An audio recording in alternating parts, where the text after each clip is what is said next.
Silakan duduk, shalom. Saudara, mari kita buka firman Tuhan dari Yesaya 15. Yesaya 15 ayat 15 sampai dengan ayat yang ke-21. Saudara, ini adalah perkataan Nabi Yeremia. Saudara, dan seringkali kita sebagai anak-anak Tuhan, saudara, yang tidak berani bicara terus terang kayak Nabi Yeremia. Saudara, mungkin kita selalu bilang Tuhan itu baik, Tuhan itu luar biasa, Tuhan itu dahsyat. Dalam hati berkata, tapi kok gak kerasa gitu loh, saudara ya. Saudara, mungkin beberapa berkata, Tuhan, aku percaya janjimu seperti fajar, tapi berkata tiap pagi gua tungguin gak muncul-muncul juga, saudara ya. Saudara, seringkali kita tidak berani terus terang, saudara, sama Tuhan. Dan kita sangat sopan dengan Tuhan. Dan saya rasa itu baik, saudara ya. Kita tetap harus sopan dan takut dan gentar akan Tuhan. Tetapi di satu sisi yang lain, saudara, kejujuran itu membuat kita akan sangat terbuka dan sangat intim dengan Tuhan. Saudara, Alkitab ini tidak memberikan hanya semua yang baik. Alkitab ini tidak hanya memberi yang namanya basa-basi, saudara. Alkitab ini tidak hanya memberi semua hamba Tuhan yang sopan dan semua tunduk. Tetapi Alkitab ini menceritakan seluruh kedalaman, seluruh kemanusiaan, seluruh aspek daripada hidup kita. Dan saudara, itu yang Alkitab sedang tunjukkan buat saudara dan saya. Yang pertama saya mau berkata, apapun yang ada di dalam hati saudara, kemarahan, kekecewaan, ketakutan, ketidakpercayaan, Yeremia memulai dengan engkau mengetahuinya. Amin. Saudara, artinya tidak ada yang perlu kita sembunyikan, saudara. Saudara, kita bisa sembunyikan kekecewaan kita di dalam sekali, saudara. Tetapi itu Allah mengetahuinya. Saudara, saya masih ingat apa yang ayah saya alami. Saudara, ayah saya dulu tinggal di keluarga yang tidak terlalu punya, miskin lah saudara. Dan di sebelahnya, saudara ya, itu keluarga dari omnya sendiri, saudara, tetapi itu sangat kaya, saudara. Dengan rumah besar, rumah gedong, saudara ya, dengan segala sesuatu. Saudara, dan ayah saya pelihara ayam. Omnya juga pelihara ayam, saudara ya. Nah, pembatas temboknya itu tidak terlalu tinggi, saudara, karena masih saudara, saudara. Dan kemudian suatu saat ayam dari ayah saya ini terbang, saudara ya, ke ayam ke tembok atau ke halaman, saudara, daripada omnya. Saudara, karena buat ayah saya ayamnya itu cuma 2-3 ekor. Jadi dia kenal banget ayamnya, saudara ya. Dan dia juga, saudara ya, sangat-sangat mengasihi atau menyayangi ayamnya. Saudara, karena itu walaupun dia malu, walaupun dia merasa sungkan, dia ketok juga, saudara. Dia ketok juga itu rumah omnya. Dan dia bilang, om saya mau ambil ayam. Saudara, dan dia berkata ayam saya itu terbang ke situ. Tapi omnya, saudara ya, walaupun mengizinkan, dia berkata, kamu nyolong ya, katanya ya. Ya, kamu mau ngambil ayam saya ya, pura-pura bilang ayammu pergi ke sini, katanya. Tapi dia bilang, ya udah enggak apa-apalah, ayam saya banyak ini 20-30 lebih, katanya ya. Kamu pilih aja yang mana yang kamu bawa pulang, boleh. Saudara, perkataan itu sangat menyakitkan. Ayah saya jelas tahu persis ayamnya, sedangkan kalau omnya tidak pernah tahu ayamnya ya. Kenapa? Karena ayamnya banyak, ayam ayah saya cuma 2-3 ekor. Saudara, kalau kita punya banyak seringkali kita tidak terlalu menghargai. Tapi kalau kita punya sedikit kita sangat menghargai, betul?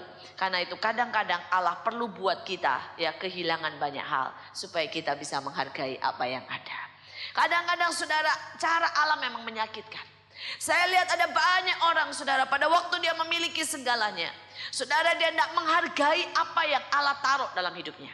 Saudara, pada waktu kita punya suami ya, dan kita berpikir ya udah dari dulu suami saya ya udah begitulah, yang kelihatan jeleknya terus, saudara ya. Ya udah cerewet, nggak pintar cari duit, saudara ya, galak, kurang romantis, kelihatan semua jeleknya. Tapi nanti begitu suami pergi, saudara, nangis-nangis dia tahu bagusnya barusan. Saudara, demikian juga suami. Seringkali lihat istri, aduh saudara ya, model kayak begini gitu rasanya, saudara. Ya udah katanya kalau udah mulai gemuk, banyak lagi keras suaranya, katanya kayak speaker istrinya. Saudara, kalau yang kurus, saudara ya, terus kemudian kata-katanya pedas kayak cabai rawit, katanya, saudara ya.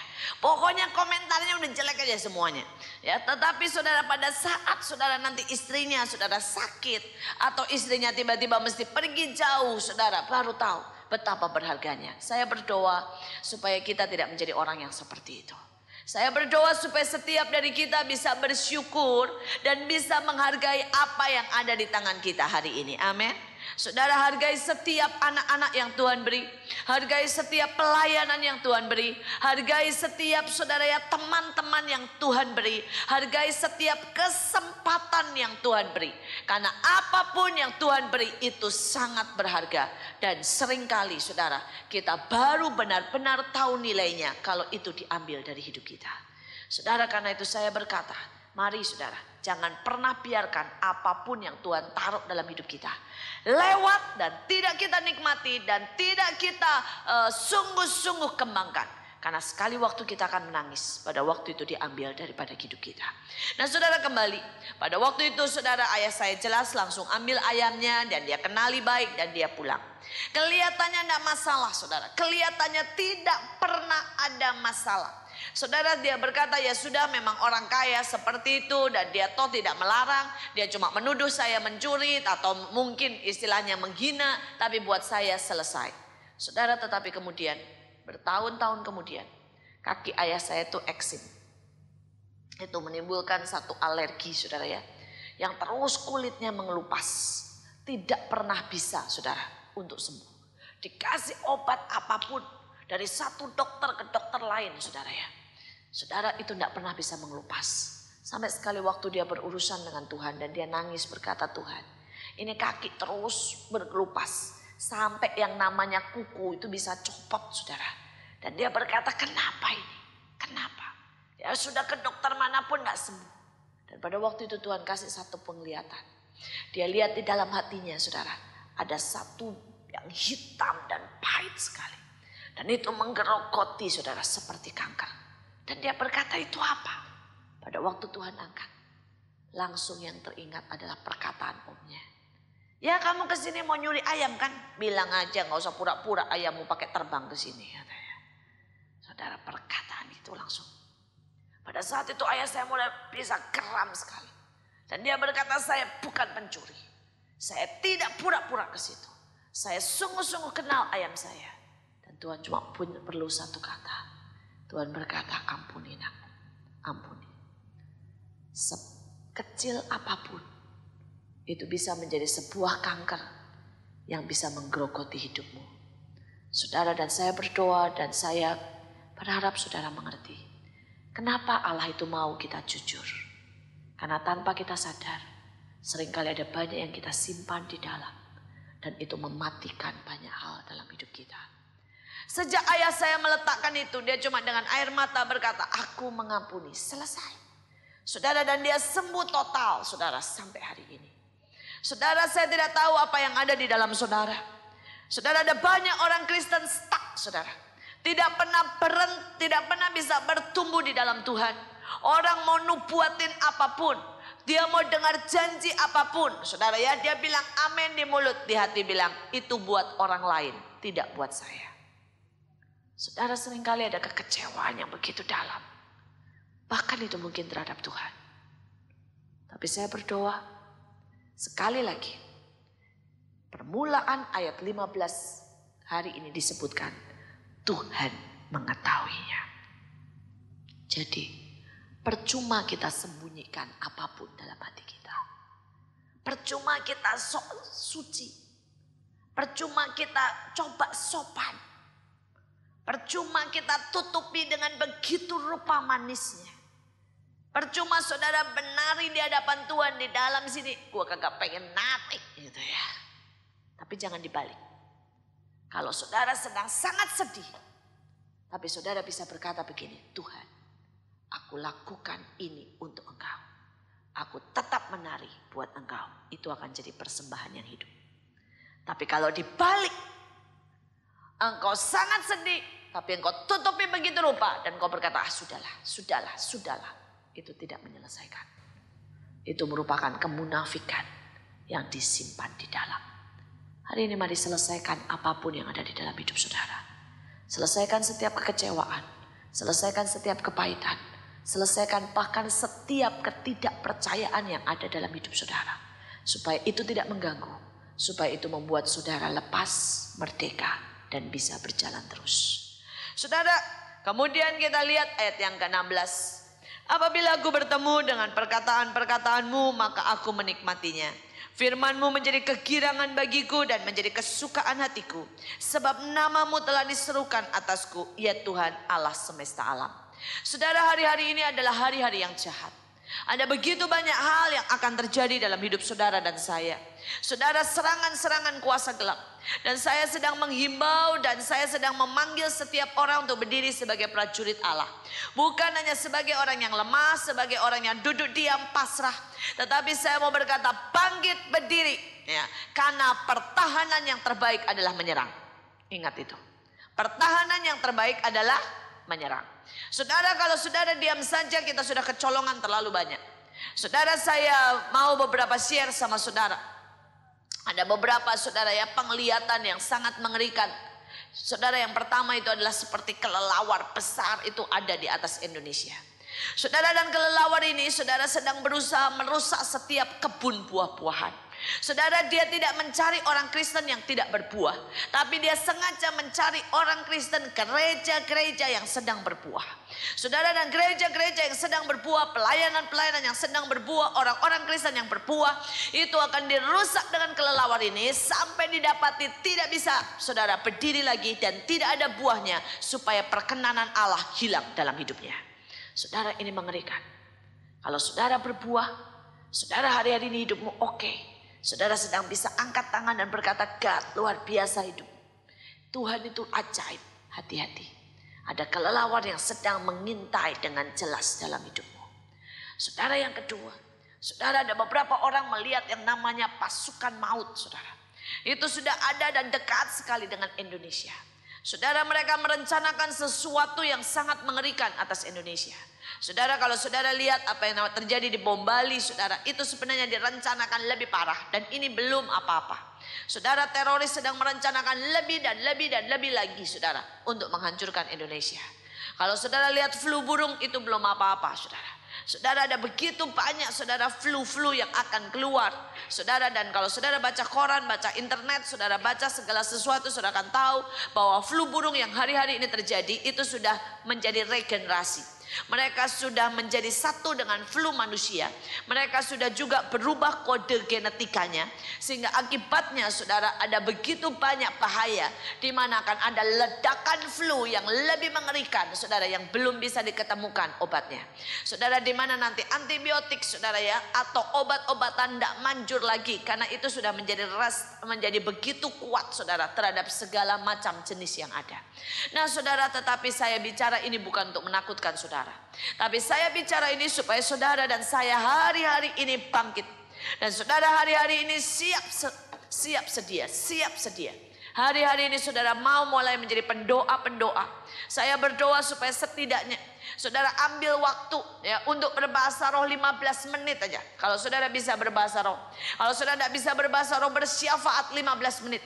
Untuk bangsa kita, untuk keluarga, untuk orang-orang Kristen, untuk gereja-gereja. Karena ini hari-hari yang jahat. Saudara, ada begitu banyak gereja yang ditutup karena mereka tidak punya izin. Saudara, dan iblis sedang merencanakan sesuatu yang mengerikan, saudara. Iblis juga sedang merencanakan yang namanya, saudara, perpecahan.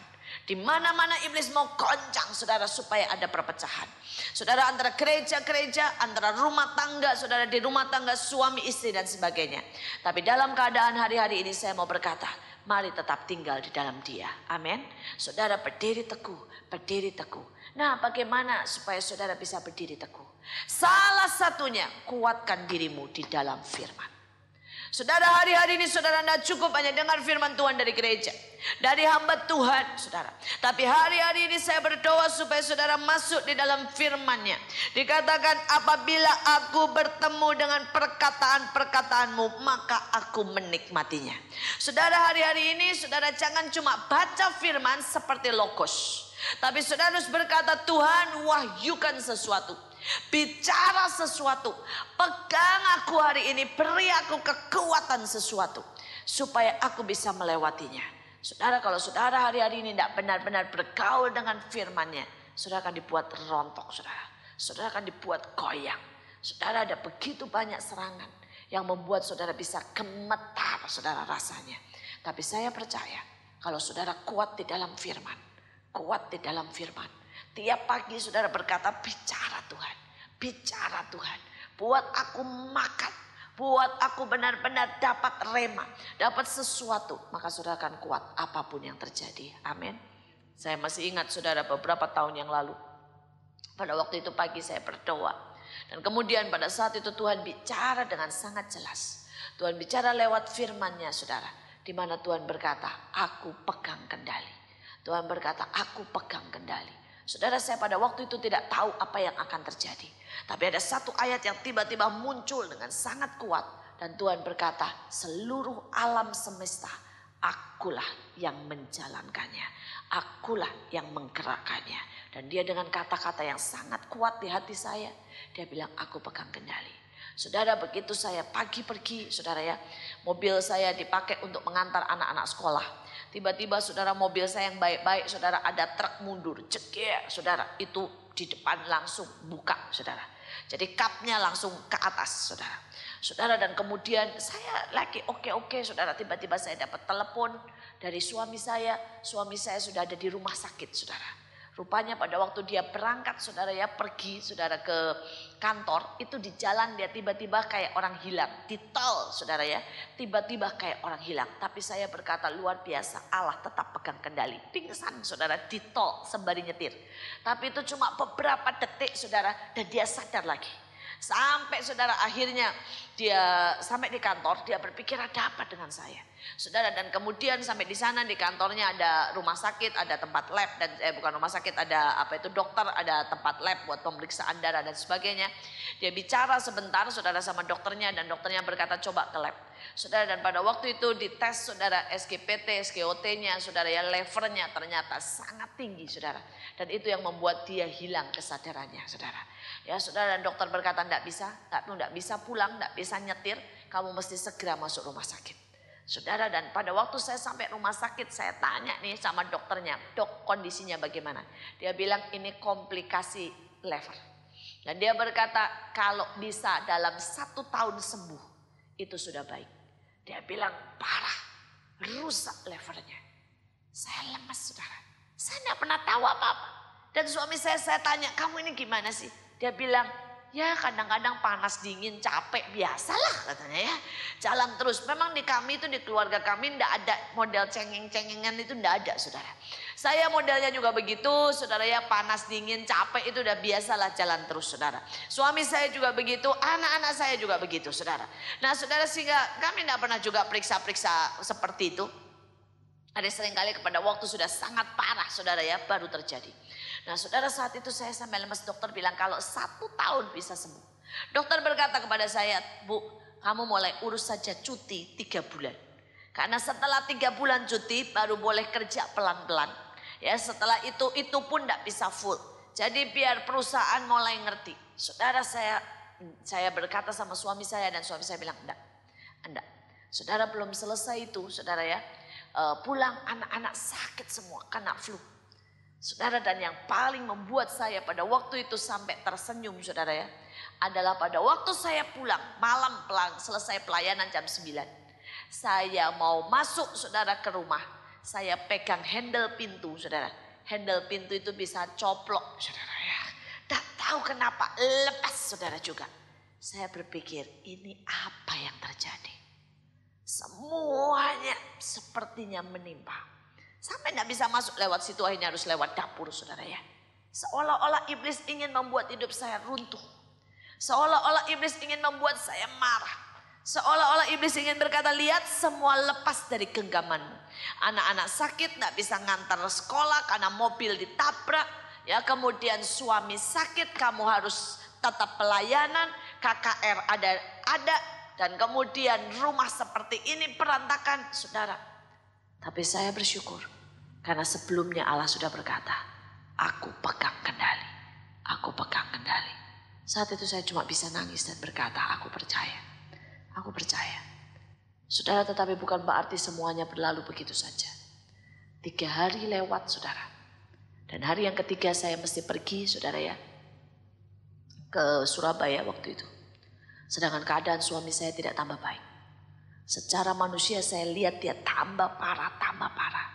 Sampai udah lemes saudara. Ngomong pun sudah susah. Sampai saya berkata, Tuhan, Engkau pegang kendali. Tapi kondisi tambah begini. Anak-anak di rumah tambah parah. Sakitnya flu. Suamiku sampai udah gak bisa ngomong-ngomong. Ya, cuma begitu. Saudara, saya bilang, dokter berkata, sampai dokter bilang periksa ini, periksa ini, periksa itu, ginjal semuanya. Dan saat itu saya mesti pergi, saudara, ke Surabaya. Dan saya bilang sama suami saya, gimana? Dia bilang itu KKR, kamu berangkat deh. Saya berangkat, saudara, dengan jujur kepala, badan juga sama melayangnya dengan suami saya. Saya di pesawat, saya cuma bisa bilang, Tuhan, aku letakkan. Karena aku tahu Kau pegang kendali. Kau tahu aku pergi, bukan karena aku suka. Bukan karena aku pengen KKR. Jujur, kalau sudah seperti itu, saudara, saya sudah tidak pengen khotbah. Saya tetap istri yang ingin mendampingi suami saya. Tapi saya berkata, saya ada di situ karena saya mengasihi Tuhan lebih dari segalanya. Kalau saudara tanya, apa pada waktu itu cinta saya membara? Cinta saya bisa berkata, I love you, I love you. Enggak, saudara. Cinta saya mungkin juga sudah hampir habis. Tapi saya buktikan dengan tekad saya. Saya tetap ada, saya tetap pergi, saya akan tetap khotbah. Tapi yang luar biasa, saudara. Pada waktu selesai KKR, selesai semua, saya pulang. Saudara, dengan pesawat dari Surabaya jam 7 malam, saudara. Sampai kemudian saya langsung, saudara ya, ke rumah sakit. Sampai di rumah sakit cukup malam, 9:30, saudara. Pada saat itu, saudara, suami saya sudah segar sekali. Dan dia berkata, keajaiban sedang terjadi. Pada waktu tadi kira-kira jam berapa kamu KKR? Saya bilang tadi pada waktu siang saya KKR, karena itu KKR buat kaum wanita. Terus kemudian dia berkata, tiba-tiba terjadi sesuatu. Di badan saya kayak panas. Terus saya tahu tiba-tiba saya segar. Saya minta dokter untuk periksa, ambil darah saya. Dan mendadak itu naik, saudara. SGPT, SGOT-nya bagus, semuanya mulai turun. Yang dulunya saudara sekian ribu, saudara ya, itu mulai turun menjadi ratusan. Terus kemudian besok kami minta tes lagi, walaupun dokter bilang tidak mungkin. Ya, secara manusia itu kalau turun pelan-pelan, saudara ya. Jadi tidak perlulah ya untuk tes lagi. Tapi kami berkata tes lagi. Karena kami tahu ada sesuatu sedang terjadi. Dan tes lagi, saudara ya, itu cuma sedikit sekali keluar dari batas normal. Hari itu juga, saudara ya, hari besoknya saudara suami saya pulang. Hari kelima sudah kerja lagi, saudara. Dan sampai hari ini Tuhan pulihkan dia luar biasa. Saudara, Allah kita itu ajaib. Dia tetap Allah yang pegang kendali, saudara. Dia tetap Allah yang pegang kendali. Tapi sekali lagi, saudara, mari hari-hari ini cari firman-Nya. Firman-Nya akan bisa membakar, menguatkan, meneguhkan, saudara. Sekali lagi, jangan pernah puas dari logos. Jangan pernah puas juga dari kata orang, saudara. Jangan pernah puas, saudara ya, hanya dari, saudara ya, saudara menikmati dari apa yang saya dapatkan. Karena Allah punya setiap firman buat saudara sendiri. Amin. Tapi firman Tuhan itu ada dua sisi. Kalau saudara baca, saudara di Alkitab ada banyak sekali, saudara ya, yang namanya tanda atau ciri atau lambang dari firman Tuhan. Tapi saya ambil dua saja malam ini. Yang pertama adalah mana. Saudara, kita semua tahu mana itu lambang daripada firman Allah, betul? Saudara, nah kalau mana, kita lihat Alkitab punya banyak cerita tentang mana. Salah satunya itu harus diambil pagi-pagi benar, cuma untuk hari itu, dan kalau besok sudah bagaimana, saudara? Membusuk. Saudara, nah orang Kristen seringkali lupakan hal ini.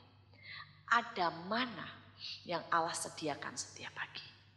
Saudara, dan kita seringkali firman kemarin kita pakai buat hari ini. Firman yang lalu-lalu kita pakai buat hari ini. Bisa. Tapi sebenarnya Allah punya mana buat setiap kita. Amin. Dan kita perlu bangun pagi-pagi hari. Kita perlu ambil waktu saat teduh. Untuk berkata, Tuhan, apa manamu hari ini? Saudara, dan kalau saudara baca, dikatakan mana itu rasanya manis, betul? Enak. Saudara akan dapat kekuatan manis. Saudara akan bisa makan, saudara ya, dan langsung sehat, langsung kuat, ada tenaga. Tapi saya ambil ciri yang kedua, atau lambang yang kedua. Bukankah loh batu itu juga firman Tuhan, betul? Di dalam tabut ada mana, ada loh batu. Dua-duanya lambang firman Tuhan. Saudara, dan kalau loh batu Kalau mana itu empuk, enak, betul kan? Dimakan. Loh batu siapa yang mau makan? Keras. Kadang-kadang kita pengen selalu firman Allah itu yang empuk. Betul kan? Kita pengennya firman Allah yang enak dinikmati, saudara. Tapi saya mau saudara juga mulai mengerti bahwa ada firman-firman yang keras buat saudara dan saya. Siap? Kita harus berkata ya Tuhan untuk firman yang keras, saudara. Yang kita tidak akan pernah bisa mengunyahnya sebenarnya. Tapi kita harus belajar mentaatinya. Saudara, firman yang keras ini bukan cuma itu saja. Itu dibuat dari 2 batu yang ditata, betul? Itu seperti luka yang tidak pernah sembuh. Saudara dipahat. Dan saudara ada firman-firman yang Allah tidak berikan cuma lewat firman-Nya. Tapi Allah pahat di hati kita. Ini menjadi firman yang seumur hidup ada. Tapi ini biasanya lewat kejadian-kejadian yang sangat pahit. Lewat luka yang tidak pernah sembuh. Tapi Tuhan pahat di hati kita. Kalau saudara tanya, berapa banyak bu dalam hidupmu Tuhan pahat seperti itu? Saya bilang sangat banyak. Sangat banyak. Saya ingat saudara, pada waktu saya di Belanda. Saudara, pada waktu itu saudara saya kepepet sekali. Saya harus lulus bahasa Belanda. Sedangkan saya saudara yang tidak bisa bahasa Belanda. Kalau saya tidak lulus bahasa Belanda saudara, maka saya harus pulang ke Indonesia. Karena persyaratannya dalam 1 tahun saudara. Kami harus saudara menyelesaikan matematika, fisika dan bahasa Belanda. Matematika dan fisika tidak masalah, tinggal Belanda yang masalah. Tidak tahu bagaimana saya tidak bisa bahasa itu. Saudara, dan kami tidak boleh lulus dengan angka 6 lagi. Kami harus lulus dengan angka 78 minimal kalau mau masuk universitas. Saudara, dan itu membuat saya frustasi sekali saudara. Karena saya tidak pernah lulus 6 aja tidak pernah. Biasanya 5,6, 5,7. Nah sekarang harus 7,8. Kalau tidak 7,8 saya tidak bisa masuk universitas. Dan saya terlalu gengsi buat pulang dengan berkata saya gagal bahasa Belanda. Saudara, saya juga terlalu sombong saudara ya. Untuk mengakui bahwa saya benar-benar tidak bisa. Saudara, dan kemudian saya memakai cara saya sendiri saudara. Saya sewa teman saya atau saya minta dengan hormat teman saya untuk jadi joki. Saudara tahu ya joki ya. Saudara, dan saya berkata sama dia, kamu ujian lagi buat saya. Ya, kami di sana boleh ujian berapa kali aja untuk mempertinggi nilai. Ya, dan untuk dapat ijazah dengan nilai yang tertinggi. Jadi saya berkata sama teman saya yang saya tahu dia oke banget. Dia lulus sudah dengan angka 8,8. Tapi saya berkata kamu ujian lagi ya, sekali lagi bilang aja sama gurunya untuk mempertinggi nilai. Duduk di depan saya. Nanti kalau begitu mulai ujian tolong geser dan saya mau nyontek. Ya. Saudara, dan saya lakukan itu saudara. Saya lulus dengan nilai 8,8 ya. Sedangkan dia lulus dengan 9,8 saudara. Karena sengaja lah saya salah-salahin dikit lah ya. Tidak ada yang memang bodoh kok saudara. Nah saudara, begitu selesai lulus saya tidak masalah. Saya tidak jadi pulang. Saya serahkan nilai itu ke pemerintah. Saya bisa masuk universitas saudara. Tapi begitu saat itu selesai saudara. Saat saya dapat ijazah Tuhan bilang. Hanya untuk bahasa Belanda engkau menjual iman. Engkau pakai caramu. Engkau menghalalkan apapun hanya untuk membela kesombonganmu, harga dirimu, pride-mu. Dan Tuhan berkata, karena itu sejak hari ini engkau tidak akan pernah bisa berbahasa Belanda sampai engkau selesai sekolah. Saudara, sejak hari itu adalah perjalanan yang panjang selama 7 tahun. Setiap kali saya berbicara bahasa Belanda, itu yang keluar dari mulut bisa kacau balau. Sampai suami saya aja malu banget saudara. Kalau di sebelah saya nih ya, setiap kali saya mulai ngomong bahasa Belanda ditendang kaki saya, tendang terus. Maksudnya bilang kok bisa sih ngawur begitu, saya juga gak tahu. Di otak ini bener ya yang keluar salah. Saudara, kacau sekali. Saudara, setiap kali saya ketemu orang bisa berkata, bagaimana mungkin kok bisa berbahasa Belanda sejelek itu sudah 3 tahun, 4 tahun. Saudara, dosen saya sampai berkata sudah 20 tahun saya ngajar.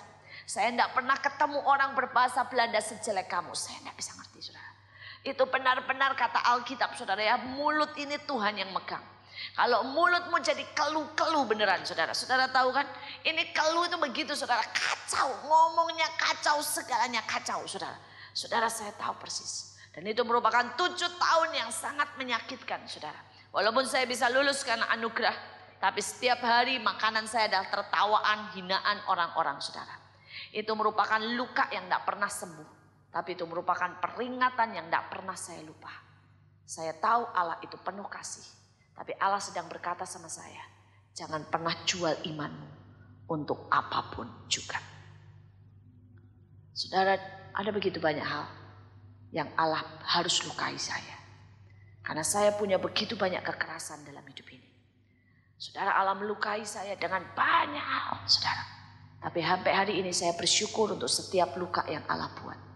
Karena luka itu seperti loh batu yang terus akan tertancap dalam hidup saya. Maukah saudara dilukai oleh Tuhan? Bisakah saudara berkata, oke Tuhan, saya punya kekerasan dalam banyak hal. Tapi engkau boleh tata hati saya. Seperti loh batu itu. Sampai saya tahu firman-firman-Mu tidak pernah lepas dari hidup saya. Saya berdoa supaya saudara punya kerelaan itu. Kita lanjutkan saudara. Kita lihat ayat yang ke-17. Ya. Tidak pernah aku duduk beria-ria dalam pertemuan orang-orang yang bersenda gurau. Karena tekanan tanganmu aku duduk sendirian. Saudara, ada banyak orang yang tidak pernah mengerti saudara. Seringkali dia mengerti bahwa Allah itu selalu pengen kita bersuka cita. Allah itu memberi yang terbaik. Allah pengen kita naik dan tidak pernah menekan kita. Tapi lihat ayat ini jelas dikatakan, karena tekanan tanganmu aku duduk sendirian. Saudara, sebenarnya di dalam Alkitab ada begitu banyak ayat tentang itu. Di ratapan dikatakan adalah baik seorang muda itu tertekan.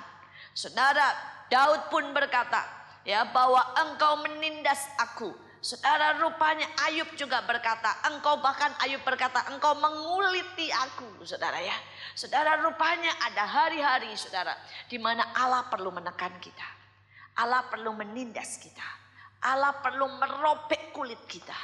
Allah perlu mematahkan tulang kita. Oh, Alkitab penuh dengan ayat-ayat yang mengerikan, saudara.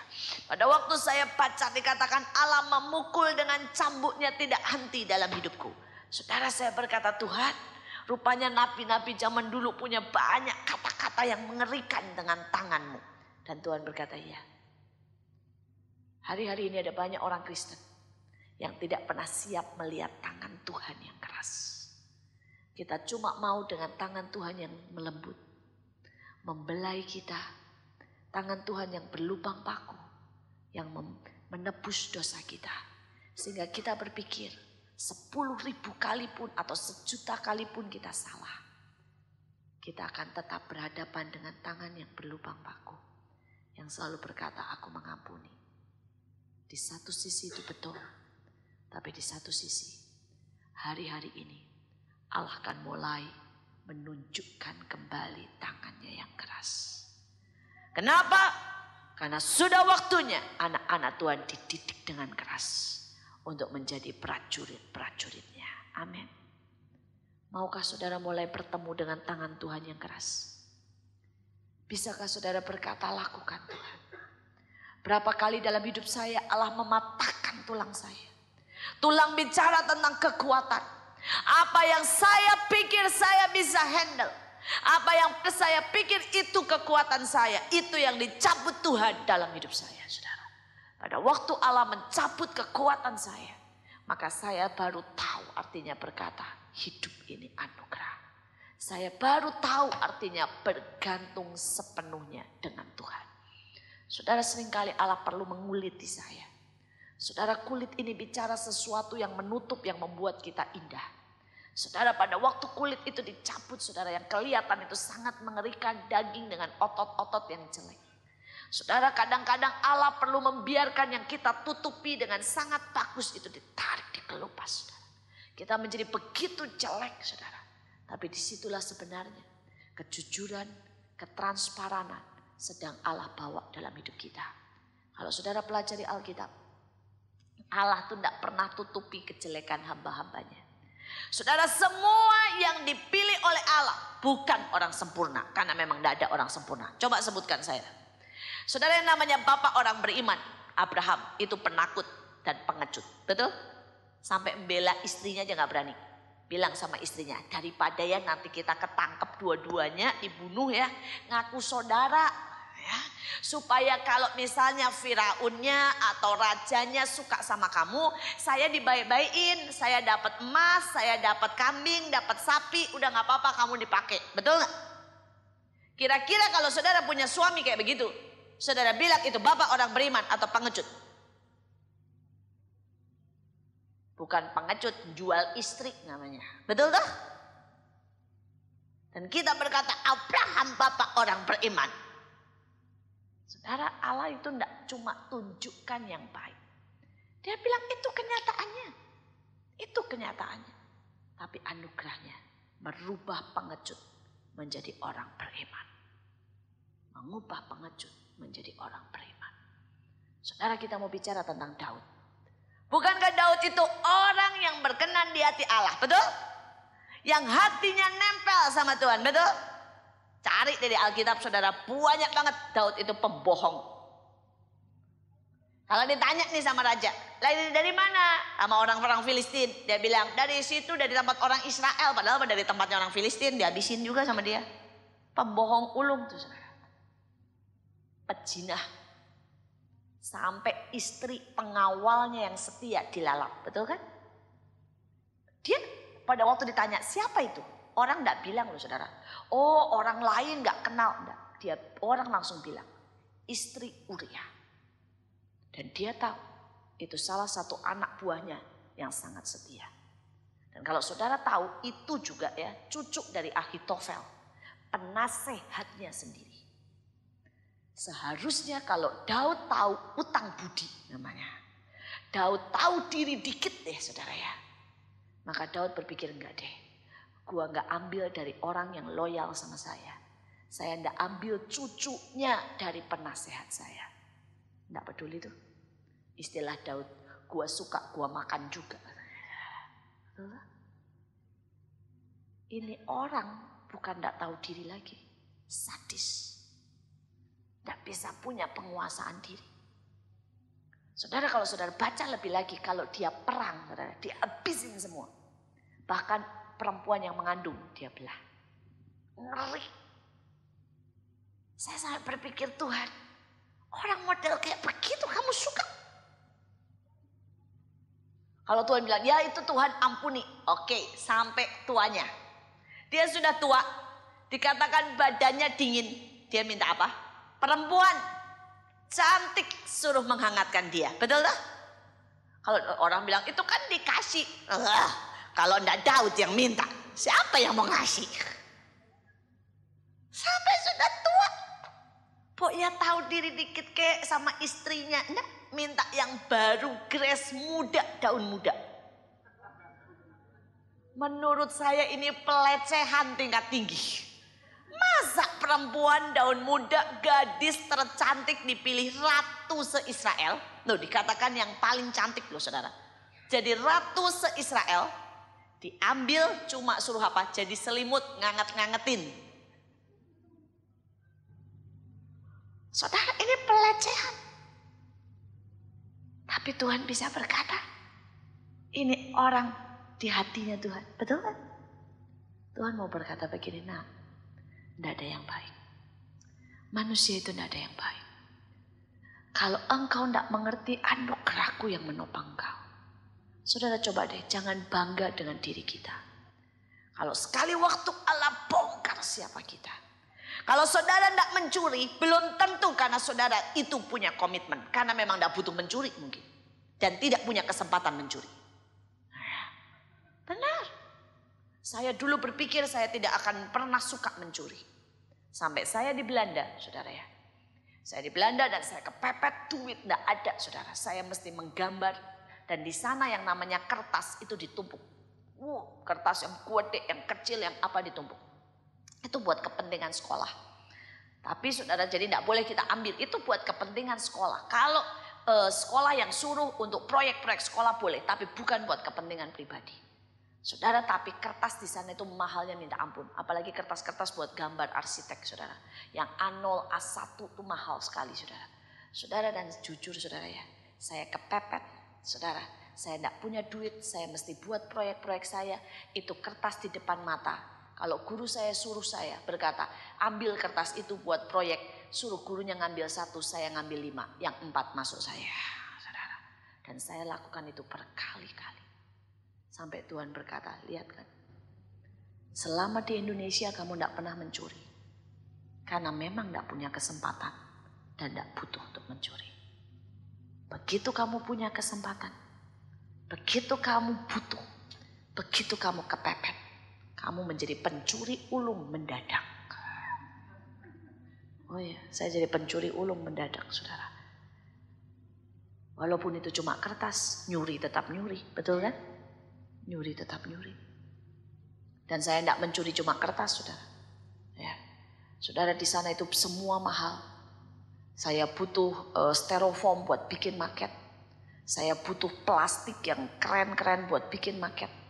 Saya butuh kayu-kayu buat bikin maket saya, saudara, sebagai arsitek. Saudara, dan seharusnya saya harus beli. Tapi itu di sana ada semuanya. Saudara, dan itu semua digeletakkan begitu aja. Karena mereka berpikir semua orang jujur. Mereka tidak tahu, saudara, ada pencuri di tengah-tengah mereka. Dan saya ambil banyak sekali. Sampai kalau saya ingat, saya berkata, Tuhan, saya ini mencuri buahnya. Saya mencuri kayu, styrofoam, plastik, semuanya, saudara. Semuanya. Saya tidak tahu sudah berapa ratus Walden yang saya curi, saya tidak tahu, saudara. Karena itu semua barang mahal. Mika-mika seperti ini, saudara, tebal-tebal ini bahkan yang lebih tebal. Itu harganya mahal sekali.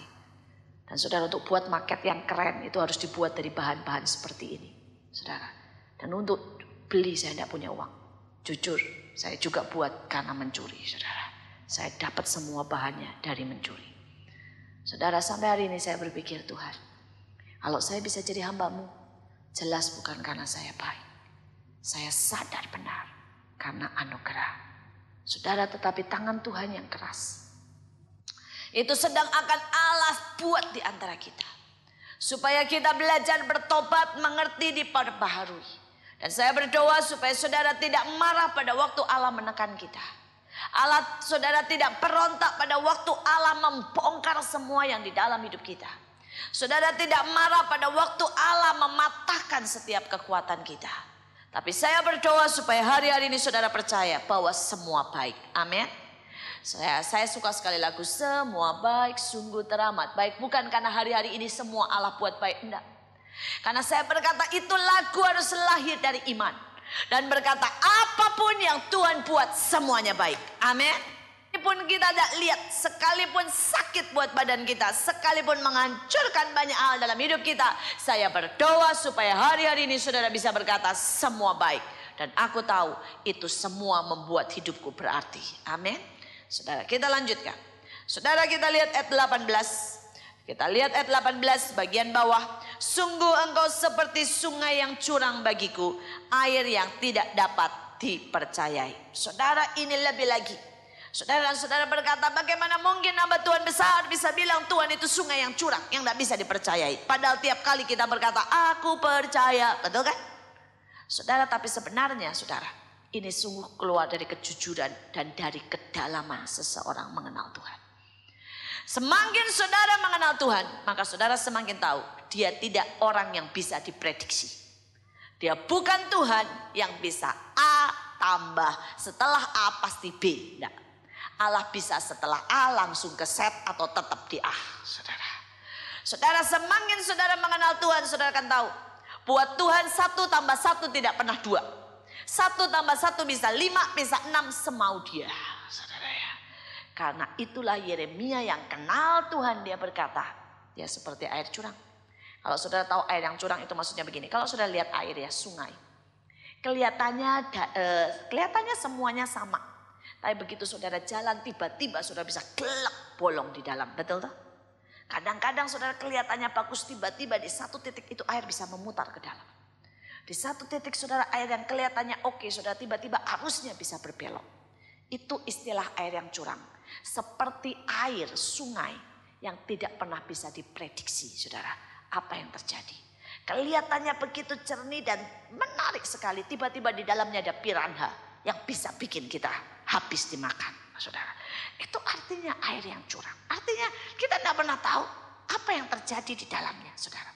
Nah saudara, kalau saudara tidak kenal Tuhan, orang seringkali pertama kali saudara ya, dia tidak kenal Tuhan, dia selalu berpikir kalau kita sakit kita minta pasti Tuhan jawab. Tapi saya jujur, saya mau berkata, berapa banyak dari saudara sakit berdoa mati-matian dan Tuhan tidak sembuhkan? Pernah ngalamin? Nah, kalau sudah pernah lumayan tahu namanya air yang curang. Saudara, berapa banyak saudara tahu firman ya, bahwa dikatakan mintalah maka kamu akan mendapat. Tahu ayat itu? Berapa banyak saudara minta tidak didapat? Betul? Banyak kali tuh. Berapa banyak saudara tahu ayat yang berkata begini, 2 orang sepakat minta sesuatu pasti terjadi. Dan saudara pernah berkali-kali sepakat dan tidak terjadi apa-apa. Betul? Betul tuh? Atau saudara tidak pernah mengalami? Berapa banyak saudara tahu ayat yang berkata, ya, ada banyak deh ayat saudara. Bagi orang yang percaya tidak ada yang mustahil, betul? Dan saudara sudah percaya, tetap aja kemustahilan banyak di depan kita. Saudara, dan bukan cuma itu saja. Saudara, sering kali saya lihat, pada waktu kita berdoa dan kemudian Tuhan bilang jelas, aku menyembuhkannya. Saudara berpikir sembuh itu artinya waras di dunia tuh? Saya berkali-kali melihat, begitu Tuhan bilang aku menyembuhkannya, mati. Terus saya tanya, Tuhan kok mati? Di surga kan sembuh, tidak ada penyakit katanya. Tuhan itu tidak bisa diprediksi. Tapi berkali-kali saya juga bilang sembuh. Saya sampai sekarang kalau tanya ini, sembuh di mana Tuhan? Di dunia atau di surga? Saya makin pintar sama Tuhan. Tapi saudara tahu Tuhan lebih pintar. Kalau saya tanya di mana, dia jawab begini. Ya, di mana aku berada? Nah bahaya lah. Dia bisa berada di bumi maupun di surga. Nanti kalau Tuhan jawab misalnya, saya berdoa sesuatu. Dan Tuhan bilang begini, percaya saja. Kalau Tuhan bilang percaya saja, apa saudara pikir semua beres? Belum tentu. Nanti makin jelek dan Tuhan bilang, memang aku kan udah bilang percaya aja. Gagal pun Tuhan bilang percaya aja. Karena aku bisa rubah bubur menjadi nasi kembali. Kalau saudara makin hari kenal Tuhan, maka sebenarnya perkataan Yeremia itu benar saudara. Dia itu benar-benar seperti sungai yang tidak bisa diprediksi. Tapi yang luar biasa jawaban Tuhan. Jawaban Tuhan kita lihat ayat yang ke-19. Tuhan tidak bilang bahwa salah Yeremia, salah. Yang kamu ngomong itu salah. Enggak. Ayat 19 Tuhan berkata, jika engkau mau kembali, aku akan mengembalikan engkau menjadi pelayan. Apa artinya? Tuhan bilang begini, sekalipun engkau seperti aku seperti itu, mau enggak engkau selalu kembali kepadaku, tetap di dekatku, jadi pelayanku. Saya berdoa supaya saudara tidak ikut Tuhan dengan harapan-harapan yang palsu. Harapan yang palsu artinya begini. Saudara berpikir kalau saudara ikut Tuhan pasti semua persoalan beres. Saudara ikut Tuhan pasti penyakit tidak ada. Saudara ikut Tuhan pasti dibela. Saudara ikut Tuhan pasti saudara ya, engkau akan selalu naik dan tidak pernah turun. Itu harapan palsu. Karena kenyataannya Daud turun dari panglima jadi pelarian. Yusuf turun dari anak orang yang besar, kaya raya jadi narapidana. Betul tak? Jadi tidak ada istilah kalau ikut Tuhan selalu naik. Betul kan? Saudara, saya berdoa supaya hari ini saudara mulai menjadi dewasa. Engkau tidak ikut Tuhan tanpa pengertian. Engkau ikut Tuhan dan tahu bahwa dia seperti sungai. Yang kita tidak pernah tahu apa yang terjadi. Tapi Tuhan tanya, dengan pengertian yang benar, mau tidak nak kembali dan tetap menjadi pelayanku. Kekristenan dibutuhkan kedewasaan. Bukan hanya sekedar saudara memimpikan yang baik.